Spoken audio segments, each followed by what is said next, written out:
नमस्कार आमी doctor Ekta Bhattacharya doctor Ruma Bhattacharya's homeopathic क्लिनिकेर सिनियर कन्सालटेंट। आज के आमादेर आलोचनार विषयबस्तु हलो हेडेक बा माथा व्यथा माथार जंत्रणा। एखन एई माथार जंत्रणाटा रिसेंटली आमादेर बड्ड माथा व्यथार कारण हये दाड़िয়েছে এবং যে কোনো সময় যখন তখন অনেক রোগী আমরা পাচ্ছি যারা এই মাথার যন্ত্রণা কেউ সামনে এই জায়গাটায় বলছে যন্ত্রণা, কেউ আবার এক পাশটা ধরে এ পাশটা বা এ পাশটা ধরে বলছে যন্ত্রণা, কারোর আবার পিছন দিক থেকে যন্ত্রণাটা শুরু হচ্ছে। খুব কমন এবং সব বয়সে, এটা যে শুধু বড়দের মধ্যে হচ্ছে তা কিন্তু নয়, উইচ ইজ ভেরি কনসার্নিং। সেটা হলো যে এটা ছোটদের মধ্যেও কিন্তু খুব বেশি এসে যাচ্ছে। এবং এই মাথার যন্ত্রণার কারণ যদি আমরা খুঁজতে যাই, মাথার যন্ত্রণা জিনিসটার কিন্তু বিচরণ সর্বত্র। মানে একটু রাগ হলো, অভিমান হলো, সেটা চেপে গেল, সেখান থেকে শিরা দপদপ করে মাথার যন্ত্রণা করতে শুরু করলো। এরকম সামান্য জিনিস থেকে বড় বড় জিনিস, উচ্চ রক্তচাপজনিত সমস্যা কারুর আছে, অথবা টিউমার, মাথায় টিউমার হয়েছে, এই রকম ক্ষেত্রেও কিন্তু দেখা যাচ্ছে যে মাথার যন্ত্রণার মতো সিমটম দিয়ে এই রোগগুলো নিজেদের উপস্থিতি জানান দিচ্ছে। যে কারণে এই মাথার যন্ত্রণা যদি ক্রনিক হয় তাহলে কিন্তু তাকে ফেলে রাখা একদম উচিত নয়। সেক্ষেত্রে ডাক্তারবাবুদের পরামর্শ নেওয়া, তাদের কাছে যাওয়া, কি হলো প্রপার যে প্যাথোলজিক্যাল টেস্ট যেগুলো আমরা বলি, বিভিন্ন টেস্টিংয়ের মাধ্যমে সেই জিনিসটাকে দেখে নেওয়া, জেনে নেওয়া খুব জরুরি। তো এইটা তো গেল যে এখানে হয়তো অর্গানিক কিছু চেঞ্জেস হচ্ছে, মানে কোনো প্যাথোলজি আছে, উচ্চ রক্তচাপ যেরকম আমি একটা বললাম সেটা আছে, মাথায় কোনো সমস্যা হয়েছে যেটা সিটি স্ক্যানের মাধ্যমে ধরা পড়লো।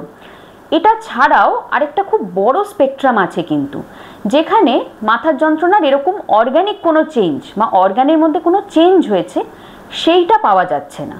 এবং এই রকম মাথার যন্ত্রণাগুলোর ক্ষেত্রে হোমিওপ্যাথি কিন্তু ভীষণ উপকার করতে পারে, ভীষণ ভালো কাজ দিতে পারে। আমরা যেহেতু সিমটমেটিক ট্রিটমেন্ট করি, মানে যে লক্ষণগুলো হচ্ছে রুগীর, সেই লক্ষণগুলোকে নিয়ে সেইগুলোকে স্টাডি করে আমরা যেহেতু ওষুধ দিই, সেই জন্য এই রকম মাথার যন্ত্রণায় কিন্তু homeopathy is one and only answer. তো আজকে আমি ওষুধের কথা সময় হলে অল্প অল্প বলবো, কিন্তু মেন যে জিনিসটা বলবো, এই যে কমন যে মাথার যন্ত্রণা, কমন হেডেক, যেটা খুব ইজিলি সবার মধ্যে হচ্ছে, তার কিছু কিছু ট্রিগার ফ্যাক্টর থাকে, টোটকা, যেগুলোকে আমরা সাদা বাংলায় টোটকা বলি। এই ট্রিগার ফ্যাক্টরগুলোকে, সেটা মাথার যন্ত্রণার নাম যা খুশি, সেটা মাইগ্রেন হতে পারে, আমরা যে নামগুলো জানি, সেটা সাইনোসাইটিস হতে পারে, কেমন, বা ক্লাস্টার হেডেক, স্ট্রেস হেডেক, বিভিন্ন যে নামগুলো আমাদের কাছে খুব এখন মুখে মুখে ঘোরে, যেটা খুশি হতে পারে। কিন্তু এই ট্রিগার ফ্যাক্টরগুলোকে যদি আমরা একটু কন্ট্রোল করে নিতে পারি বা বুঝে ফেলতে পারি, শরীর না আমাদের জানান দেয় যে এইটা প্রবলেম হচ্ছে বা এইটা সমস্যা হচ্ছে, তখন যদি আমরা শরীরের কথাটা শুনতে পারি তাহলে কিন্তু অনেক ক্ষেত্রে আমাদের কোনো ওষুধপত্রেরও দরকার হয় না। খুব ইজিলি আমরা কিন্তু জিনিসটাকে শুধুমাত্র ম্যানেজমেন্টের মাধ্যমে কন্ট্রোল করে নিতে পারি।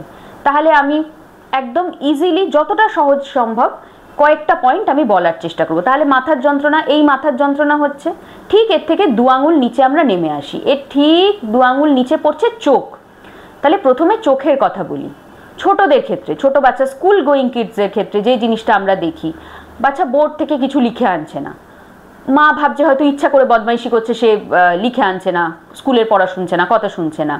সন্ধেবেলা ঠিক যখন পড়তে বসতে যাচ্ছে তখন তার মাথার যন্ত্রণা বলছে, শুয়ে পড়ছে, আমি পড়তে পারবো না, মা ভাবছে দুষ্টুমি করছে, দেখো বই দেখেই ঝামেলা করছে।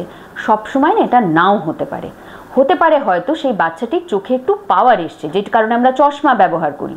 সে বলতে পারছে না, ও যে বোর্ড থেকে লিখছে না বা খাতাটা ইনকমপ্লিট রেখে আনছে, সেটা কিন্তু দুষ্টুমি করে নয়, ও দেখতে পাচ্ছে না, ওই জন্য যতটুকু দেখতে পাচ্ছে, বুঝতে পারছে, আশেপাশের খাতা দেখে লিখে আনছে। এক্ষেত্রে কিন্তু চোখের পাওয়ারটা চেক করানো, এবং অনেক সময় আমরা বড়রাও স্ক্রিনে কাজ করছে, কম্পিউটারে কাজ করছে, বুঝতে পারছে না মাথার যন্ত্রণা হচ্ছে, সন্ধ্যেবেলা হলেই আবার মাথার যন্ত্রণা শুরু হয়। সন্ধ্যেবেলা কেন হচ্ছে না, সারাদিনে এক্সস্টেড হয়ে যাচ্ছে, চোখটা টানতে পারছে না, ও ঘুমোলে আবার ঠিক হয়ে যায়, ব্যাগে করে একটা পেনকিলার নিয়ে নিয়ে ঘুরছে। That is not the solution, listen to your body. তাহলে চোখটা দেখিয়ে নেওয়া, ডাক্তারবাবুর কাছে গিয়ে, চোখের ডাক্তারবাবুর কাছে গিয়ে প্রথম পাওয়ারটা চেক করিয়ে নেওয়া। চোখের আরও একটা প্রবলেম হয়, যেটা রিসেন্ট টাইমসে দিনে দিনে দিনে দিনে বাড়ছে, এক্ষুনি আমি ছোট্ট করে যেটার কথা বলেছিলাম, সেটা হলো স্ক্রিন টাইম। এই স্ক্রিন টাইমটা কিন্তু ছোট বড় সবার ক্ষেত্রেই এখন প্রচুর। ছোটদের হাতে একটা মোবাইল বা একটা ট্যাব বা টিভি, এবং বড়রা, আমরা তো আজকাল কম্পিউটার ছাড়া কোনো কাজই হয় না, সমস্ত প্রফেশনেই কিন্তু কম্পিউটারের সামনে সর্বক্ষণ বসে থাকতে হয়। সুতরাং চোখের ওপর স্ট্রেন পড়ছে, পাওয়ার নেই, পাওয়ার চেক করিয়ে এলাম, পাওয়ার নেই, চোখ একদম ঠিক আছে, তাও জিনিসটা কমছে না। কেন না, চোখের ওপর স্ট্রেন পড়ছে। আমরা যখন টানা একটা স্ক্রিনের দিকে তাকিয়ে থাকি তখন আমরা ব্লিঙ্ক করতে ভুলে যাই। এই যে স্বাভাবিক কথা বলতে বলতে এই যে চোখটা আমরা বন্ধ করছি খুলছি, এটা আমরা ভুলে যাই, অন্যদিকে কনসেন্ট্রেশন থাকে, আমরা বুঝতে পারি না। সেক্ষেত্রে চোখের ওপর প্রেশার বেড়ে যায়। তাহলে আমরা কি করতে পারি? ভেরি ইজি, একটু মাঝে মাঝে মনে করে, খেয়াল করে, মাথায় রেখে চোখটাকে একটু মাঝে মাঝে বন্ধ করে নেওয়া। কাজের মাঝখানে টানা স্ক্রিনের দিকে তাকিয়ে আছে, একটু চোখটা বন্ধ করে রেস্ট দিয়ে নেওয়া। মাঝখানে একটু উঠে গিয়ে চোখে একটু জল দিয়ে আসা। সিম্পল সিম্পল জিনিস, but this can work magic. তাহলে এই চোখ হলো, চোখ থেকে আবার আরে একটু নিচে আসবো, এই জায়গাগুলো না আমরা সাইনাস বলি। আমাদের খুলি যেগুলো আমরা এমনি সিনেমা সিরিয়াল সব জায়গায় মাথার খুলি আমরা অনেক সময় দেখি, কাপালিকরা নিয়ে গবেষণা করছে, তন্ত্র সাধনা করছে, তার মধ্যে ফুটো ফুটো ফুকো ফুকো জায়গা থাকে, সবাই আমরা দেখেছি। ওই জায়গাগুলোকে আমরা সাইনাস বলি। এই যে সাইনোসাইটিস আমি শুরুতে বলেছিলাম, কি হয়, এই সাইনাসের ভিতরে মিউকাস যেগুলো থাকতে হবে তো, ফাঁকা তো থাকবে না, সেগুলো ইনফ্লেমড হয়ে যায়, হয়ে ব্যথা শুরু হয়।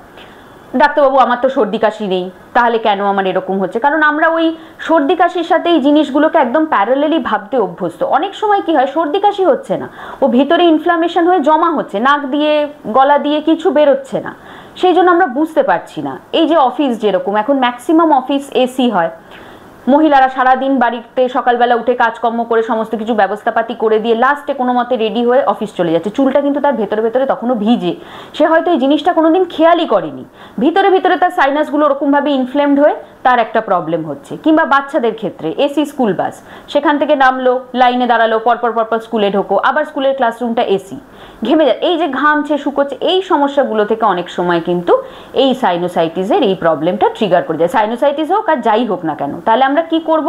এই যে ঘাম, ট্রপিক্যাল কান্ট্রি তো, এই এত যে ঘাম হয় আমাদের, তাহলে আমরা একটু হালকা হালকা জামা কাপড় পরবো, এসিতে ঢোকার আগে 2 মিনিট আমরা দাঁড়িয়ে যাব। ছোট্ট ছোট্ট এই লাইফস্টাইল চেঞ্জগুলো যদি আমরা করতে পারি, তাহলে কিন্তু এই জিনিসটা আমরা ইজিলি কন্ট্রোল করে নিতে পারি। তাহলে চোখ হলো, এবার নামলাম এখানে, আর একটু নিচে নামবো, এই পিছনে ঘাড়। এই ঘাড় হলো এখন আর একটা সমস্যার কারণ। স্পন্ডাইলোসিস কথাটার সাথে আমরা প্রত্যেকে এখন পরিচিত, হয়তো কিছু নেই, এক্সরেতে দেখা গেল ঘাড়ে হাড়ের পরিবর্তন হয়, স্পন্ডাইলোসিস হলে সেটা এক্সরের মাধ্যমে বোঝা যায়, হাড়ের কিছু পরিবর্তন নেই। কিন্তু কি হচ্ছে, বাচ্চাদের ক্ষেত্রে যেহেতু তারা ঘাড় নিচু করে অনেকক্ষণ ধরে লিখছে, পড়ছে, মোবাইল দেখছে, যেটা আর লেখাপড়া তো সারা জীবন ছিল, লেখাপড়া আর কে কত করে, মোবাইল দেখছে, যেটা একটা সমস্যা। বড়দের ক্ষেত্রে আবার আমি স্ক্রিনে ফিরে যাচ্ছি, ল্যাপটপ, কম্পিউটার, বসে আছে সারাদিন কম্পিউটার দিকে তাকিয়ে, প্রচণ্ড কাজের চাপ, তার মাঝখানে তার ঘাড়ের মুভমেন্ট ঠিকঠাক হচ্ছে না, মাসেল স্প্যাজম হচ্ছে, স্ট্রেন হচ্ছে, এক্সরে করলাম কিছু নেই, ফাঁকা, কিন্তু মাঝে মাঝেই মাথার যন্ত্রণা হচ্ছে, পিছন দিক থেকে শুরু হচ্ছে ডাক্তারবাবু, তারপর সারা মাথায় ছড়িয়ে যাচ্ছে। এইটার ক্ষেত্রেও কিন্তু এই ঘাড়ের দিকটা একটু নজর দেওয়া জরুরি।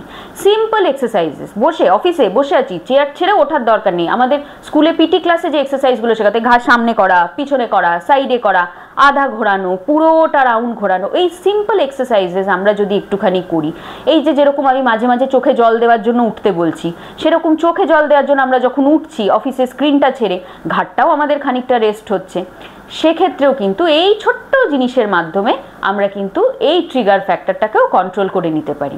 এবার লাস্ট যে ট্রিগার ফ্যাক্টরটার কথা আমি তাহলে এই নেবেছিলাম, এবার আসছি পেট। অ্যাসিডিটি এবং গ্যাসের সমস্যা বাঙালির নেই এটা কিন্তু হয় না, সবার মধ্যেই অল্প বিস্তর আছে, এবং এগেন তার মধ্যে কিন্তু জুড়েছে এই লাইফস্টাইল প্রবলেম। তাহলে একটা সিম্পল আমাদের লাইফস্টাইল প্রবলেম, এই যে মোবাইল, কম্পিউটার, সেডেন্টারি হ্যাবিট, বসে বসে থাকা, কতগুলো দিক থেকে ট্রিগার করতে পারে। সমস্ত জায়গাতেই কিন্তু এই লাইফস্টাইল প্রবলেমের কথা আমি বারবার বলছি। কি হচ্ছে না, সারাক্ষণ আমরা বসে আছি, টেবিল জব, বসে বসে কাজ করতে হচ্ছে, আমাদের প্রপার মুভমেন্ট হচ্ছে না, খাওয়া দাওয়া তার মধ্যে হচ্ছে, তাছাড়া এখন অফিসে কফি অ্যাবান্ডেন্স, কফি মেশিন থাকে, খালি পেটে কফি খাওয়া হয়ে যাচ্ছে, প্রপার টাইমে লাঞ্চ হচ্ছে না। বাচ্চার ক্ষেত্রে ভোরবেলা উঠে সে স্কুলে চলে গেল, সকালে তার চিবোতে ভালো লাগে না, সে কিছু খেলো না, টিফিন সে খেলো না, তার পছন্দ হয়নি, পাশের বন্ধু থেকে 2 চামচ চাউমিন খেয়ে নিল, মনে করলো বা এই তো বেশ পেট ভরে গেছে, খেলো না। বাড়িতে এসে হয়তো মা বাবা দুজনেই চাকুরিরত, সেভাবে তাকে বলার কেউ নেই, আধা খেলো আধা খেলো না, সন্ধেবেলা গিয়ে কিন্তু তার কষ্ট শুরু হচ্ছে।